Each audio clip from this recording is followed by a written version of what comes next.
प्रदूषणामुळे म्हणा किंवा या ना त्या कारणास्तव नाशिकची गोदावरी नदी नेहमीच चर्चेचा विषय ठरत असते। मात्र यंदा गोदावरी नदी एका वेगळ्याच कारणामुळे चर्चेत आली आहे। पावसाळ्यात गोदावरी नदीचा पूर नियंत्रित करण्यासाठी पंचवटीत होळकर पुलाखाली स्मार्ट सिटीकडून मेकॅनिकल गेट बसवण्याचं काम सुरू आहे। मात्र हे काम अत्यंत संथगतीने सुरू असल्याने गोदावरी नदी कोरडी ठाक पडली। या गेटमुळे पूर कितपत नियंत्रित होणार असा प्रश्न पर्यावरण प्रेमींकडून उपस्थित देखील केला जातोय। एखाद्या मोकळ्या मैदानात मी उभा आहे असं तुम्हाला वाटत असेल, मात्र हे कुठलंही मैदान नाही, तर मी जिथे उभा आहे ते गोदापात्र आहेत। नाशिकची ओळख म्हणून गोदावरी नदी ही समजली जाते, मात्र त्याच नदीची अवस्था ही सध्या अशी झाली आहे।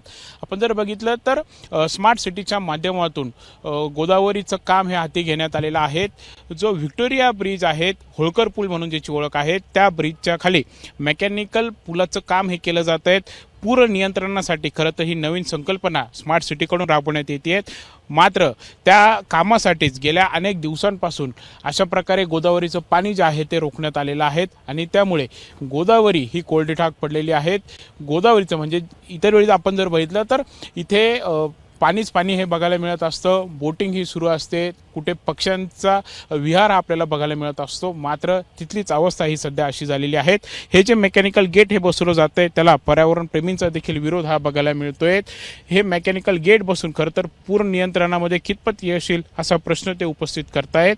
मात्र दुसरीकडे स्मार्ट सिटीकडून हे मेकॅनिकल गेट बसवण्यावरती ते ठाम आहेत, ते काम जे आहे ते सुरू आहेत, मात्र हे काम अत्यंत संथगतीने असल्याचा आरोप देखील पर्यावरण प्रेमींकडून केला जातोय।